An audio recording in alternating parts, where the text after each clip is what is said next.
Good morning everyone. Welcome to PW only IAS. दोस्तों, अगर हम बात करें आज के द हिंदू फ्रंट पेज की, तो यहाँ पर आप नोटिस कर पाओगे कि प्रधानमंत्री मोदी जी के द्वारा ये बात बताई गई है कि अगर हम बात करते हैं हमारे नॉर्थ ईस्ट रीजन की, तो नॉर्थ ईस्ट रीजन के अंदर बहुत इंपॉर्टेंट मिनरल्स हैं, बहुत ज़्यादा पोटेंशियल है इसके ग्रो करने का। पर आज के समय हम नोटिस करते हैं कि एक डेवलपमेंट का एक डेफिसिट हमें यहाँ पे देखने को मिल रहा है। हालांकि पिछले कुछ समय में तरक्की हुई है, पर अभी भी अगर हम बात करते हैं नॉर्थ ईस्ट के डेवलपमेंट की, तो बाकी एरियाज के मुकाबले थोड़ा पीछे है। अब इसके पीछे प्रधानमंत्री जी का ये मानना है कि बहुत सारे घुसपैठिए भारत में घुसने की कोशिश कर रहे हैं, भारत की डेमोग्राफी को चेंज कर रहे हैं, खासकर असम की बात करें और बाकी और रीजन्स की बात करें। एंड इनफैक्ट बहुत सारे लाखों बीघा जमीन जो होती है ना, वो कहीं ना कहीं घुसपैठियों के द्वारा यहाँ पे ग्रैब कर ली गई है। अब सरकार की यही कोशिश है कि जो ये अलग अलग घुसपैठियों के द्वारा कोशिश करी गई थी, इसको खत्म किया जाए, इसको विफल किया जाए।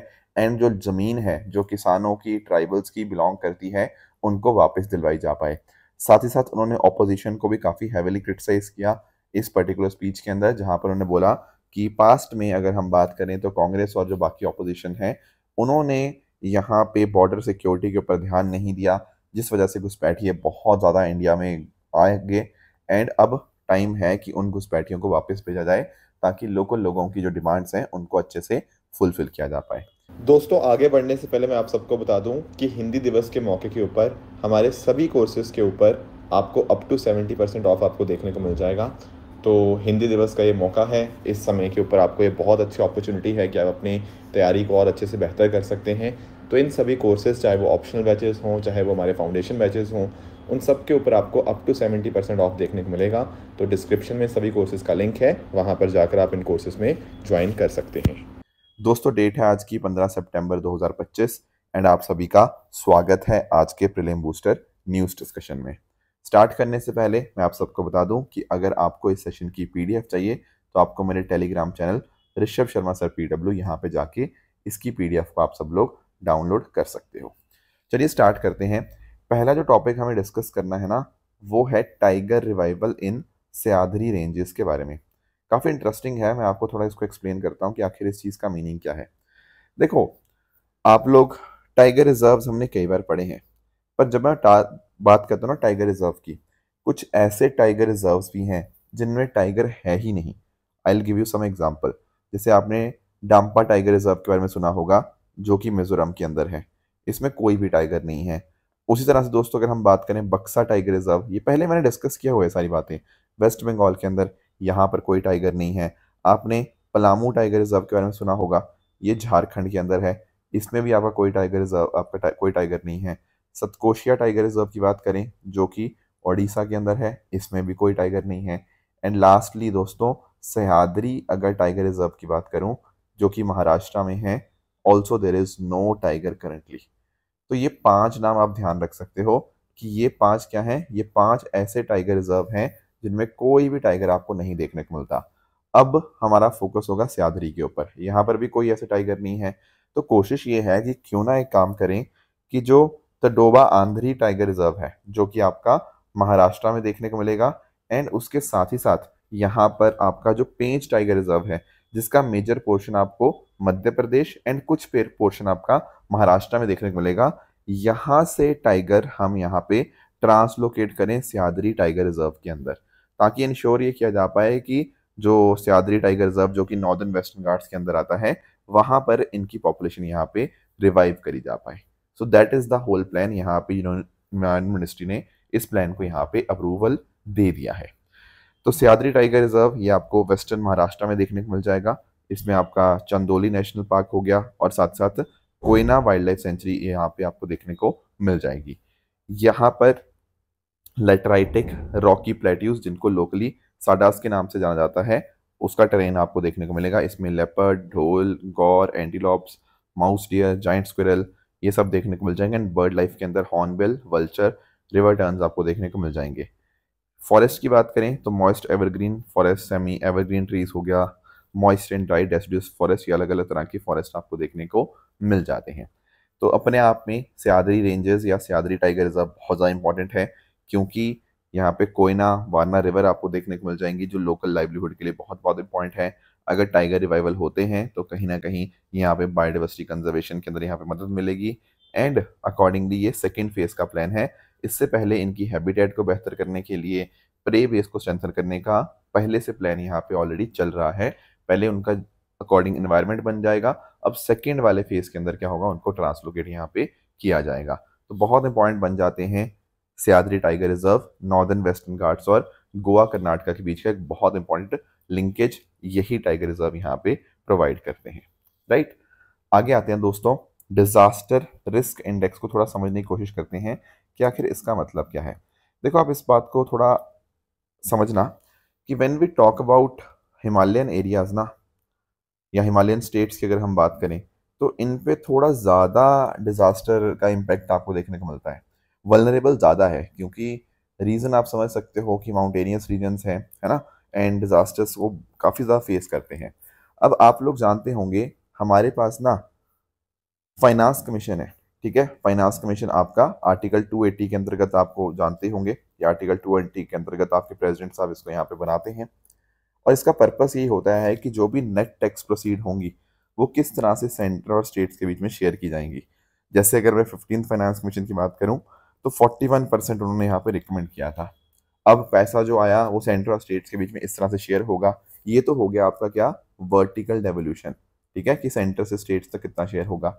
पर स्टेट्स में आपस कैसे शेयर होगा, कहाँ पे क्या चीज़ देखी जाएगी, पॉपुलेशन कितनी है वहाँ की, कितना दूरी है उनकी यहाँ से as compare to the richest state, वो सारी चीज़ें आपकी हॉरिजॉन्टल डेवोल्यूशन के अंतर्गत आती हैं।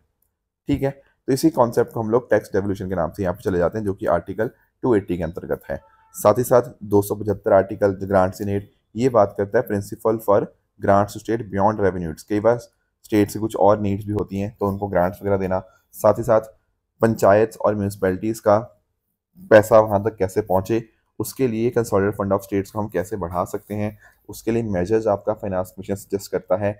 एंड हो सकता है कि डिजास्टर मैनेजमेंट एक्ट 2005 के अंदर भी जो पैसे का मैकेनिज्म है उसमें कुछ रिकमेंडेशन ये बता सकता है। इस बार जो 16वां फाइनेंस कमीशन है, इसके चेयरपर्सन जो हैं वो अरविंद पंगड़िया जी हैं।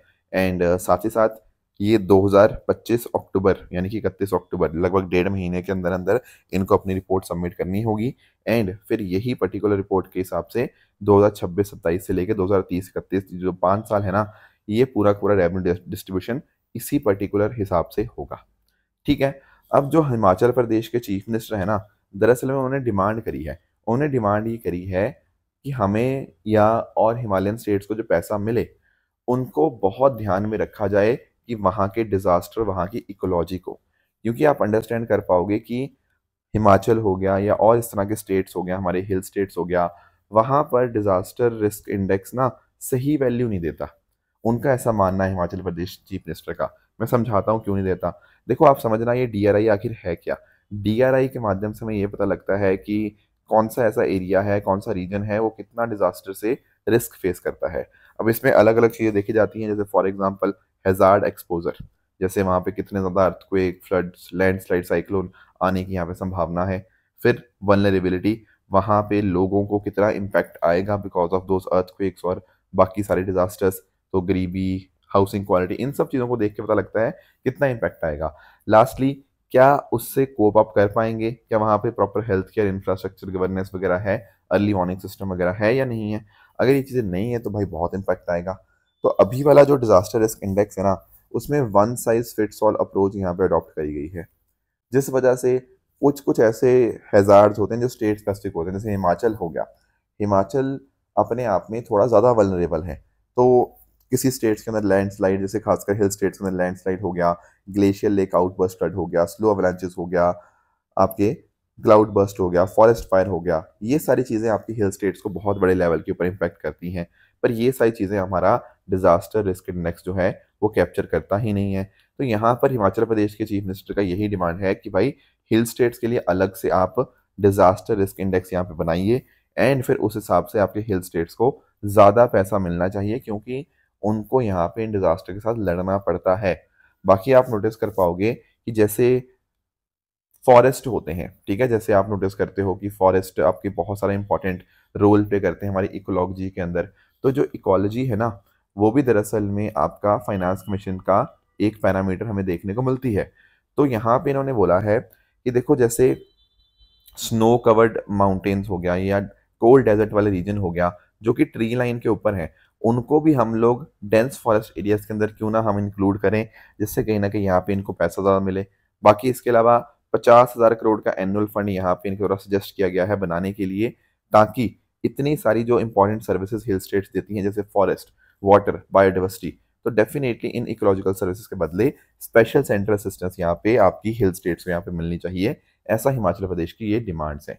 तो आई होप आपको समझ आया होगा कि किस तरह से हिमाचल प्रदेश के चीफ मिनिस्टर चाहते हैं डिजास्टर रिस्क इंडेक्स के अंदर बदलाव करना, ताकि फाइनेंस कमीशन के माध्यम से उनको ज़्यादा पैसा मिल पाए and in general central government भी यहाँ पे हिमाचल प्रदेश को ज़्यादा पैसा दे।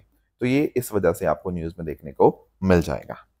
आगे आते हैं दोस्तों अगले टॉपिक पे, that is AI based weather forecasting programme for farmers.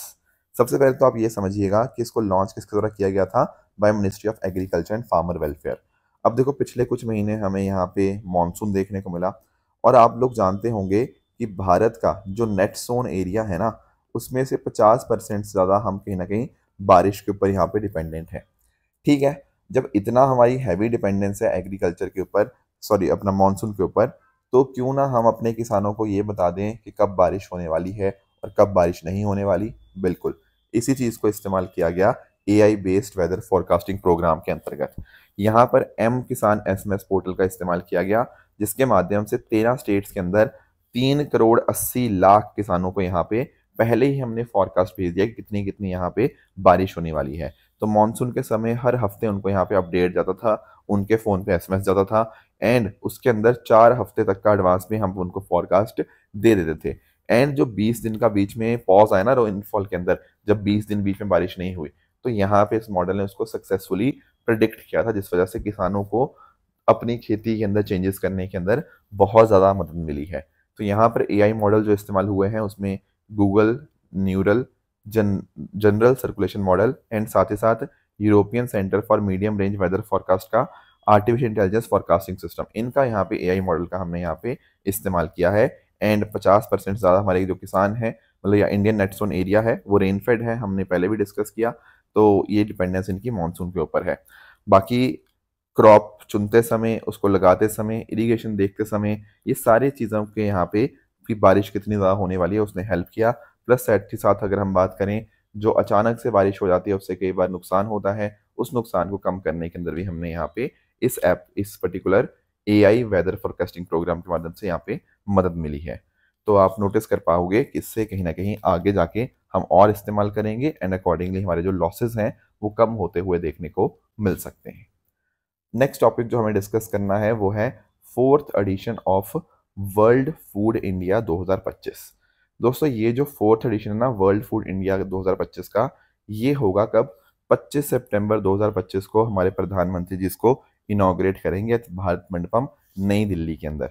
देखो ये ध्यान रखना, ये चौथा एडिशन है। दरअसल में पहला जो एडिशन हुआ था इसका 2017 में हुआ था, दूसरा 2023 में, तीसरा 2024 में, एंड अब ये चौथा जो एडिशन होने जा रहा है ये भारत मंडपम नई दिल्ली के अंदर 2025 में यहाँ पे होगा। ठीक है, अब इसमें ध्यान ये रखना कि फूड प्रोसेसिंग सेक्टर, आप लोगों ने इकोनॉमी के अंदर पढ़ा भी होगा फूड प्रोसेसिंग सेक्टर के बारे में, बहुत बहुत इंपॉर्टेंट हो जाता है, क्योंकि हम कहीं ना कहीं फूड के अंदर वैल्यू एडिशन करते हैं अपने एग्रीकल्चर कमोडिटीज के अंदर। जैसे आलू से आलू चिप्स बनाना, ठीक है, उसके अलावा अगर हम बात करें आपके जो जूसेस वगैरह बनते हैं, आपके जैम वगैरह बनते हैं, बहुत सारी चीज़ें इस तरह से आप यहाँ पे बनाते हो। तो भारत चाहता है कि दुनिया के सामने हम अपने आप को पेश करें as a global investment and networking platform. तो इसको ministry of food processing industry यहाँ पे इसको ऑर्गेनाइज कर रही है, एंड इसके माध्यम से क्या होगा, हमारी जो पूरी फूड प्रोसेसिंग वैल्यू चेन है उसके अंदर इनोवेशन एंड कोलेबोरेशन बढ़ाने के अंदर बहुत बहुत इंपॉर्टेंट रोल इसका रहेगा। एंड 2025 के इस पर्टिकुलर एडिशन की जो थीम है that is processing for prosperity, ये एक बहुत इंपॉर्टेंट प्लेटफॉर्म बन जाएगा। एंड इसके माध्यम से आप नोटिस कर पाओगे हमारी पार्टनर कंट्रीज जो हैं New Zealand and Saudi Arabia, and focus countries जो रहेंगी वो Japan, UAE, Vietnam and Russia आपको देखने को मिल जाएगा। अब यहाँ पर ना दोस्तों क्या होगा, अलग अलग तरह के एग्जीबिशन स्पेस होगी, यहाँ पे बहुत सारे एग्जीबिशंस लगेंगे अलग अलग स्टेट से, देश के अलग अलग देशों के भी आपके मेंबर्स आपको देखने को मिल जाएंगे। एंड उनके बीच में फिर यहाँ पे डिस्कशंस होगा, एंटरप्रेन्योर्स भी आएंगे, पॉलिसी मेकर्स हो गया, रिसर्चर्स, इन्वेस्टर्स, इस तरह से। और यहाँ पे business to business and business to government interaction यहाँ पे होंगी। एंड बहुत सारे शेफ्स के बीच में कॉम्पिटिशन्स भी होंगे। भारत की फूड डाइवर्सिटी को यहाँ पे दिखाया जाएगा, इनोवेशंस हम यहाँ पे शो करेंगे। एंड अकॉर्डिंगली ना उससे हम एक्सपेक्ट करेंगे कि फूड प्रोसेसिंग सेक्टर के अंदर अच्छी खासी एफडीआई आएगी, कोल्ड चेन हो गया, पैकेजिंग हो गया, लॉजिस्टिक हो गया, उन सब चीज़ों से ना एक्सपोर्ट हमारा बहुत ज़्यादा इंक्रीज होगा। तो ये सारा फोकस भारत का यहाँ पे रहेगा इन द 4th edition of food India 2025। तो बाकी भारत को एज अ सॉफ्ट पावर को भी हमारा यहाँ पे प्रमोट करने के अंदर यहाँ पे मदद मिलती है, क्योंकि खाना हमारे लिए बहुत बहुत ज़्यादा इंपॉर्टेंट यहाँ पे बन जाता है। तो रिलायबल फूड सप्लायर के तौर पे हम यहाँ पे बनेंगे। नेक्स्ट आते हैं, अगला टॉपिक हमारे जो सामने है वो है 4th coast guard global summit. इसको समझने के लिए सबसे पहले मैं आपको इंडियन कोस्ट गार्ड के बारे में चीज़ें समझा देता हूँ। दोस्तों, इंडियन कोस्ट गार्ड की जब हम बात करते हैं ना, तो मिनिस्ट्री ऑफ डिफेंस के अंतर्गत आता है। काफ़ी लोग ना नेवी और इंडियन कोस्ट गार्ड के रोल को कंफ्यूज कर जाते हैं, पर प्लीज़ ध्यान से समझिएगा कि इंडियन कोस्ट गार्ड जो है उसके हेडक्वार्टर नई दिल्ली के अंदर है। एंड ये हेड किया जाता है by director general Indian coast guard. और इसका पर्पस आप देखिए, इनका पर्पस है अपने ओशियन को, अपनी ऑफशोर वेल्थ, जैसे आपका ऑयल, फिश, मिनरल्स, जो अपनी वेल्थ है उन सबको प्रोटेक्ट करना। साथ ही साथ जो कई बार ऐसा होता है कि कोई मैराइनर्स होते हैं, अचानक उनकी ज़िंदगी बचानी पड़ती है, उनको काफ़ी परेशानी आती है कई बार, तो इंडियन कोस्ट गार्ड ही यहाँ पे मदद करता है। बाकी साइंटिफिक डेटा को कलेक्ट करना, और बहुत बहुत इंपॉर्टेंट है कि नेवी की मदद करना ड्यूरिंग द वॉर, उनको या बैकअप प्रोवाइड करना, वो इनका काम बन जाता है। देखो, युद्ध लड़ने की जो जिम्मेदारी है ना, वो दरअसल में नेवी की है। ये सिर्फ आपका एक बैकअप की तरह यहाँ पे काम करते हैं। इनका रोल आप देखिएगा कि एक तो हमारे जो भी आइलैंड्स हैं, आर्टिफिशियल आइलैंड्स हैं, ऑफशोर टर्मिनल्स हैं, उनकी ये सेफ्टी प्रोटेक्ट करते हैं। Plus at the same time हमारे फिशरमैन कई बार कुछ परेशानी में आ जाते हैं, तो उनको प्रोटेक्ट करना, उनके यहाँ पे अलग अलग प्रोग्राम्स उनके लिए लगाना ताकि उनको समझाया जा पाए चीज़ों के बारे में। Plus at the same time कई बार कोई ऐसा होता है कि कोई इंसान अचानक से पानी में डूबने लगता है, या फिर कोई शिप डूब जाती है इस तरह से, तो सर्च एंड रेस्क्यू ऑपरेशंस यहाँ पे अंडरटेक किए जाते हैं by Indian coast guard. Plus marine pollution का कंट्रोल करना, कई बार आपको ऑयल स्पिल जैसी सिचुएशन देखने को मिलती है, तो उनको मैनेज करना इंडियन कोस्ट गार्ड की जिम्मेदारी है। राइट, उसके अलावा एंटी स्मगलिंग ऑपरेशन होते हैं, तो कस्टम वगैरह के साथ यहाँ पे कोऑर्डिनेट करते हैं।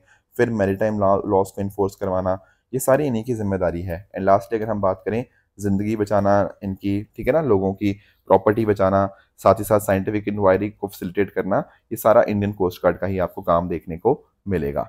इनके अगर आप मिशन की बात करें ना, तो आप क्लियरली यहाँ पे नोटिस कर पाओगे, इनका मिशन यही है कि अपने ओशन को प्रोटेक्ट किया जाए और ऑफशोर वेल्थ को। प्लस इनका जो मोटो है दैट इज वयम रक्षकम, ठीक है, दैट इज वी प्रोटेक्ट। तो ये तो बात होगी सारी इंडियन कोस्ट गार्ड के बारे में। अब यहाँ पे जो मैं आपके साथ डिस्कस करना चाहता हूँ that is 4th coast guard global summit. दोस्तों, यहाँ पे भारत की तरफ से इंडियन कोस्ट गार्ड ने यहाँ पे पार्टिसिपेट किया 4th coast guard global summit, जो कि हुआ रोम, इटली के अंदर, ठीक है ना। एंड इसमें कोशिश यही करी गई भारत की तरफ से कि भारत ने क्लियरली बताया कि इंडियन कोस्ट गार्ड का क्या क्या रोल है। एंड अकॉर्डिंगली हमने यहाँ पे एक लेक्चर भी दिया जो भारत की एक्सपर्टीज को दर्शाता है। इस लेक्चर का नाम था guardians against the blaze, Indian coast guard tactical response to fire emergencies. और साथ में ही ना अगली बार जो 5वां कोस्ट गार्ड ग्लोबल समिट होगा वो भारत में ही होगा। एंड अकॉर्डिंगली भारत को भी यहाँ पे इसकी प्रेसिडेंसी मिलेगी 2027 की, ये फाइनल हो चुका है। तो 5वां कोस्ट गार्ड समिट भारत में होगा, ठीक है ना। तो आप नोटिस कर पाओगे पहली बार इस तरह से 2017 में हुआ था, इस बार ये चौथा हुआ है। पहली बार जब हुआ था it was convened by Japan coast guard and Nippon Foundation. तो समय के साथ ये इवॉल्व हुआ है। यहाँ पर इंपॉर्टेंट डायलॉग डिस्कशन यहाँ पे होते रहते हैं कि कैसे maritime security, marine environment protection किया जाना चाहिए, कुछ मेरीन एक्सीडेंट्स जो होते हैं उनको कैसे टैकल करना है, एंड जो कहीं ना कहीं पोल्यूशन और नेचुरल डिजास्टर्स जब आते हैं तो उनको कैसे रिस्पॉन्ड करना है, that is become very very important, ठीक है ना। एंड पूरी दुनिया की जो डिस्कशंस हुई हैं उसमें यही सामने निकल के आया है कि यार हम लोग प्रोटेक्ट करते हैं सी को, we are the guardians of the sea. And इस तरह से जो भी अलग अलग तरह के ट्रांसनेशनल मैरीटाइम क्राइम्स होते हैं हम उनको भी यहाँ पे एड्रेस करेंगे। तो ये सारा फोकस यहाँ पे निकल के आया है। राइट दोस्तों, तो ये थी हमारी आज की डिस्कशन। बट लास्ट एक टॉपिक और भी है, वो सुशीला कार्की जी के रिगार्डिंग है। हालांकि ये टॉपिक मैंने डिस्कस कर ही दिया था कि नेपाल की पहली फीमेल प्राइम मिनिस्टर बनाया गया है सुशीला कार्की जी को। दरअसल में जब जेंजी प्रोटेस्ट के द्वारा केपी शर्मा ओली जी को सरकार को यहाँ पे टॉपल कर दिया गया था। अब ध्यान रखने वाली बात यह है ना कि इनको ना डिस्कॉर्ड के माध्यम से चुना गया है। ये पॉइंट अपने आप में इंपॉर्टेंट है। डिस्कॉर्ड क्या है? देखो, जैसे आप लोग अब फेसबुक यूज करते हो, है ना, इस तरह से अलग अलग आप प्लेटफॉर्म इस्तेमाल करते हो किसी से कनेक्ट करने के लिए, तो कम्युनिटी बेस्ड एक प्लेटफॉर्म आपको देखने को मिलता है जिसका नाम है डिस्कॉर्ड। डिस्कॉर्ड में ना आप एक कम्युनिटी बना सकते हो। दरअसल में पहले इसका इस्तेमाल गेमर्स किया करते थे कि अपनी एक कम्युनिटी बनाने के लिए, पर आज के समय students, professional activist, hobby groups भी बनते हैं, आपस में वहाँ पे वो कम्युनिटी बना के एक डिस्कशन कर पाते हैं। तो टेक्स्ट के माध्यम से, वॉइस या वीडियो के माध्यम से आपस में चैट की जा सकती है। 2015 में इसको लॉन्च किया गया था जेसन सिट्रॉन एंड स्टैन विश्नेव्स्की के द्वारा। ठीक है ना? तो इसका फीचर यही है कि आराम से आप अपना सर्वर के ऊपर डिफरेंट डिफरेंट थीम के चैनल होते हैं, जैसे अनाउंसमेंट, डिबेट, मीम्स, तो वीडियो वॉइस चैट से बात कर सकते हैं। एंड साथ ही साथ कुछ पोल्स कंडक्ट करानी हो, गेम्स हो गया, म्यूजिक हो गया, वो सारी चीज़ें होती हैं। तो इसमें आप नोटिस कर पाओगे इस 2025 में नेपाल केस के अंदर क्या हुआ, डिस्कॉर्ड के माध्यम से वोटिंग करी गई एंड वोटिंग के माध्यम से फिर यहाँ पे सुशीला कार्की जी को नेपाल की पहली महिला प्राइम मिनिस्टर चुना गया। तो क्लियरली आप नोटिस कर पाओगे कि टेक्नोलॉजी का कितना इंपॉर्टेंट रोल आज के समय डेमोक्रेसी के अंदर हो चुका है। बाकी मैंने आपको बताया था कि सुशीला कार्की जी जो हैं, इन्होंने बनारस हिंदू यूनिवर्सिटी से यहाँ पे अपनी पढ़ाई करी है, राइट। एंड 2009 में नेपाल की सुप्रीम कोर्ट जस्टिस यहाँ पे बनती हैं। 2016 में पहली महिला चीफ जस्टिस नेपाल की बनती हैं। एंड इनका एंटी करप्शन मतलब स्टैंड सबको यहाँ पे काफ़ी पसंद आता है। एंड गांधी जी से काफ़ी ज़्यादा आइडियाज़ इनके यहाँ पे मिलते जुलते आपको देखने को मिल जाएंगे। एंड ये पहली ऐसी महिला बनी है जिन्होंने जुडिशियल भी, मतलब यानी कि chief justice of Nepal along with executive post जो है नेपाल की, that is the prime minister, जिसको इन्होंने होल्ड यहाँ पे किया है। ठीक है? तो आज के डिस्कशन के बेसिस के ऊपर ये कुछ आपके सामने ट्रू एंड फॉल्स स्टेटमेंट्स हैं। इनको आप पढ़िएगा, बताइएगा इनमें से कौन सा सही है, कौन सा गलत है। साथ ही साथ लास्ट लेक्चर में जो मैंने आपको होमवर्क दिया था उनका मैं आंसर आपको बता देता हूँ। जैसे ऑटिज्म स्पेक्ट्रम डिसऑर्डर की बात करें ना, तो ये कार्डियोवैस्कुलर नहीं बल्कि आपका न्यूरोलॉजिकल एंड डेवलपमेंट कंडीशन है। न्यूरोलॉजिकल बेसिकली आप कंडीशन आप कह सकते हो। तो ये पहला स्टेटमेंट आपका यहाँ पे इनकरेक्ट बन जाएगा। तहरी लेक की बात करें तो दोस्तों यहाँ पर आपको तहरी डैम देखने को मिलता है भागीरथी रिवर उत्तराखंड के ऊपर। Yes, that is indeed the correct statement. साजिक्स 2025 की बात करें तो दोस्तों ये सऊदी अरेबिया ज्वेलरी एक्सपोजिशन है, इसका डिफेंस के साथ कोई लेना देना नहीं है, इसीलिए यहाँ पे तीसरा स्टेटमेंट इनकरेक्ट होगा। महादेव वाइल्ड लाइफ सेंचुरी जो है ये आपको गोवा के अंदर देखने को मिलती है, इसलिए ये भी आपका इनकरेक्ट यहाँ पे बन जाएगा। ठीक है? तो इसी तरह से हम रैप अप करते हैं आज के सेशन को। Thank you so much for joining. All the very best. Keep working hard. Thank you so much.